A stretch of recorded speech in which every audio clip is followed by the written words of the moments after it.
വളരെ പ്രധാനപ്പെട്ട ഒരു വാർത്തയിലേക്കാണ്. ബലാത്സംഗ കേസിൽ രാഹുൽ മാങ്കൂട്ടത്തിലിന് ജാമ്യമില്ല. വാർത്തയുടെ വിവരങ്ങളുമായി തിരുവനന്തപുരത്ത് നിന്നും ബിനീഷ് ചേരുന്നുണ്ട്. ബിനീഷ്, ഈ മുൻകൂർ ജാമ്യം നിഷേധിച്ചുകൊണ്ട് തിരുവനന്തപുരം സെഷൻസ് കോടതിയുടെ ഉത്തരവ് വന്നിരിക്കുകയാണ്. എന്തെല്ലാം കാര്യങ്ങളാണ് കോടതി മുന്നോട്ട് വെച്ചത്?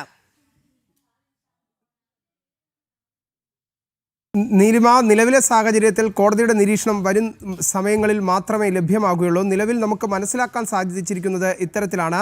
യാതൊരു കാരണവശാലും നിലവിൽ നേരത്തെ തന്നെ കോടതി ഇത്തരത്തിലുള്ള സൂചനകൾ നൽകിയിരുന്നു. നമുക്ക് മനസ്സിലാക്കാൻ സാധിച്ചത് ഒരു അപ്ഡേഷൻ കൂടി, അറസ്റ്റിന് തടസ്സമില്ല എന്നുകൂടി കോടതി പറഞ്ഞു വെക്കുകയാണ് ഈ ഘട്ടത്തിൽ. തീർച്ചയായിട്ടും അത്തരത്തിൽ അറസ്റ്റിലേക്ക് കടക്കാം എന്ന നിലപാട് തന്നെയാണ് കോടതി വ്യക്തമാക്കുന്നത്. അറസ്റ്റ് നടത്താൻ പാടില്ല എന്ന് കോടതിയിൽ രാഹുലിൻ്റെ അഭിഭാഷകൻ വാദിച്ചെങ്കിൽ പോലും അതുമായി ബന്ധപ്പെട്ട് കൃത്യമായ തരത്തിൽ പറഞ്ഞാൽ അറസ്റ്റ് പാടില്ല, തൽക്കാലത്തേക്ക് ഈ ഒരു കേസുമായി കൃത്യമായി കേസിൻ്റെ നടപടിക്രമങ്ങളുമായി മുന്നോട്ട് പോകാം എന്ന നിലപാടായിരുന്നു രാഹുൽ മാങ്കൂട്ടത്തിൻ്റെ അഭിഭാഷകൻ കോടതിയെ അറിയിച്ചത്. പക്ഷേ നിലവിലെ സാഹചര്യത്തിൽ നമുക്ക് മനസ്സിലാക്കാൻ സാധിക്കുന്നത് അത്തരത്തിലുള്ള വാദവും കോടതി കളഞ്ഞിരിക്കുന്നു. അറസ്റ്റിലേക്ക് കടക്കാം എന്ന നിലപാട് തന്നെയാണ് കോടതി ഇപ്പോൾ കൈക്കൊണ്ടിരിക്കുന്നത്. ഒപ്പം തന്നെ മുൻകൂർ ജാമ്യാപേക്ഷയും കോടതി തള്ളിയിരിക്കുകയാണ്. ഏറ്റവും സുപ്രധാനമായ ഒരു തിരിച്ചടി തന്നെയാണ് ഇപ്പോൾ രാഹുൽ മാങ്കൂട്ടത്തിന് സംഭവിച്ചിരിക്കുന്നത് എന്ന കാര്യത്തിൽ സംശയമില്ല. അത് കോൺഗ്രസ് നേതൃത്വത്തെയും പ്രതികൂലമായി ബാധിക്കും. അല്പസമയത്തു മുമ്പ് തിരുവനന്തപുരം പ്രസ് ക്ലബ്ബിൽ മാധ്യമങ്ങളെ രമേശ് ചെന്നിത്തല കാണുന്ന സമയത്ത് പോലും തുടരുക. ഇപ്പോൾ വഞ്ചിയൂർ കോടതിയുടെ പരിസരത്ത് നിന്നും ശാലിനി കൂടി നമ്മോടൊപ്പം ചേരുന്നുണ്ട്. ശാലിനി, മുൻകൂർ ജാമ്യം നിഷേധിച്ചിരിക്കുകയാണ് സെഷൻസ് കോടതി. എന്തെല്ലാം കാര്യങ്ങൾ പറഞ്ഞുകൊണ്ടാണ് കോടതി ഈ രാഹുൽ മാങ്കൂട്ടത്തിലിന് ജാമ്യം നിഷേധിക്കുന്ന സാഹചര്യം ഉണ്ടായത്? അതിശക്തമായ നിലപാട് പ്രോസിക്യൂഷൻ ഈ കേസിൽ സ്വീകരിക്കുന്ന കാര്യങ്ങൾ നമ്മൾ കണ്ടു. അഡീഷണൽ തെളിവുകൾ, രേഖകൾ ഇന്ന് ഹാജരാക്കി. ഇന്ന് കോടതിയിൽ നടന്നതെന്ത്?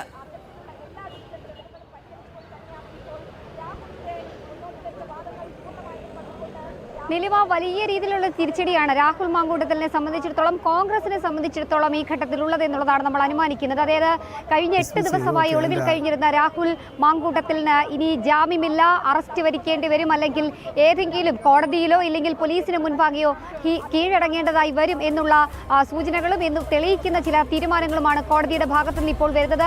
കഴിഞ്ഞ ദിവസം 1.5 മണിക്കൂർ നീണ്ടുനിന്ന വാദം, ഒപ്പം തന്നെ ആ 1.5 മണിക്കൂറിന് ശേഷം ഏകദേശം 20 മിനിറ്റോളം നീണ്ടുനിന്ന തെളിവുകൾ പരിശോധന, അതിനുശേഷം ഇന്ന് രാവിലെ കോടതി ചേർന്നപ്പോൾ 11:45 കോടതി ചേരുമ്പോൾ പ്രഥമ പരിഗണനയോടുകൂടി തന്നെ ഈ കേസ് പരിഗണിക്കുന്നു. തുടർവാദം കേൾക്കുന്നു.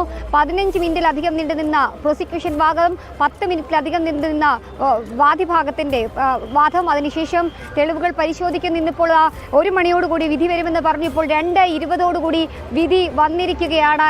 രാഹുൽ മാങ്കൂട്ടത്തിലിന് ജാമ്യമില്ല. ലൈംഗിക വൈകൃതമുള്ള ലൈംഗിക ആരോപണ കേസിൽ രാഹുൽ മാങ്കൂട്ടത്തിലിന് ഇപ്പോൾ ജാമ്യം അപേക്ഷിച്ചു. ജാമ്യം ഇല്ല എന്നുള്ള സുപ്രധാന തീരുമാനമാണ് തിരുവനന്തപുരം പ്രിൻസിപ്പൽ സെഷൻസ് കോടതിയുടെ ഭാഗത്തു നിന്ന് വരുന്നത്. ആദ്യമായിട്ടായിരിക്കാം ഒരു പക്ഷേ ഒരു മുൻകൂർ ജാമ്യാപേക്ഷയിൽ ഇത്രയധികം മണിക്കൂറുകൾ നീണ്ടുനിന്ന വാദങ്ങൾ, പ്രതിവാദങ്ങളൊക്കെ നടക്കുന്നത്. ഒരു 2 ദിവസമായി ആ വാദങ്ങൾ നടക്കുന്നതും ഒരു പക്ഷേ അപൂർവങ്ങളല്ല, അപൂർവമായിട്ടായിരിക്കും. ആ കേസിലാണ് ഇത്തരത്തിലൊരു നിർണായക തീരുമാനം ഇപ്പോൾ കോടതിയുടെ ഭാഗത്തു നിന്ന് ഉണ്ടാകുന്നത് എന്ന് വേണം മനസ്സിലാക്കാൻ. പെൺകുട്ടിയെ ശാരീരികമായും മാനസികമായും ഉപദ്രവിച്ചു, ലൈംഗിക ചൂഷണത്തിന് ഇരയാക്കി, ഒരു സെക്ഷൽ സൈക്കോ പോലെ രാഹുൽ മാങ്കൂട്ടത്തിൽ പെരുമാറി എന്ന് കോടതി കണ്ടെത്തിയിരിക്കുന്നു, സ്ഥിരീകരിച്ചിരിക്കുന്നു. ഒന്നാമത് ആദ്യ അതിജീവിത പരാതി നൽകുന്നു, പിന്നീട് രണ്ടാമത് വീണ്ടും സമാനമായ കുറ്റകൃത്യങ്ങൾ ചെയ്തു, ബ്രൂട്ടലായ ഒരു പെൺകുട്ടിയെ ശാരീരികമായി ഉപദ്രവിച്ചു എന്നതടക്കമുള്ള ഗുരുതരമായിട്ടുള്ള പരാതി പോലീസിന് മുൻപാകെ എത്തുന്നു. അതിലെ FIR-കളടക്കം ഇന്ന് കോടതിക്ക് മുൻപാകെ എത്തുന്നു. FIR-കളടക്കം കൃത്യമായി പരിശോധിച്ചാണ് തിരുവനന്തപുരം പ്രിൻസിപ്പൽ സെഷൻസ് കോടതിയുടെ ഭാഗത്തു നിന്നുള്ള സുപ്രധാന വിധി ഇപ്പോൾ വരികയും ചെയ്തിട്ടുള്ളത്. അതായത് അറസ്റ്റ് അടക്കമുള്ള നടപടികൾ തടയേണ്ടതില്ല എന്നുള്ളതാണ് കോടതി നിരീക്ഷിക്കുന്നത്.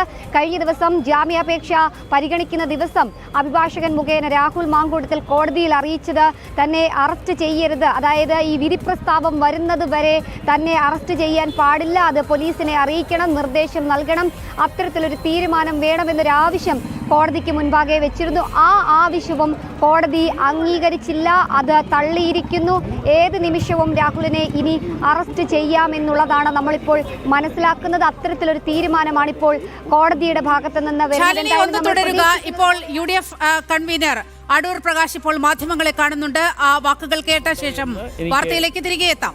മനസ്സിലാക്കാൻ കഴിഞ്ഞു ആ പ്രഖ്യാപനം തീർച്ചയായിട്ടും പാർട്ടിയുടെ ഒരു തീരുമാനമെന്നുള്ള നിലയിൽ ഞങ്ങളെല്ലാവരും അതിനെ സ്വീകരിക്കുന്നു.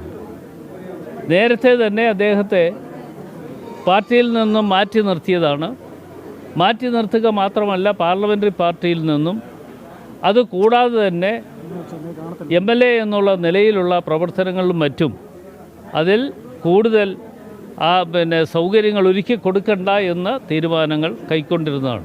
അതിൻ്റെ അടിസ്ഥാനത്തിലാണ് KPCC അധ്യക്ഷൻ തന്നെ ഇപ്പോൾ പറഞ്ഞിട്ടുള്ളത് ആ പാർട്ടിയിൽ നിന്നും ഈ കോടതിയുടെ വിധിയുടെ അടിസ്ഥാനത്തിൽ തന്നെ പാർട്ടിയിൽ നിന്നും പുറത്താക്കി എന്ന് തന്നെ അദ്ദേഹം പ്രഖ്യാപിച്ചിട്ടുണ്ട്.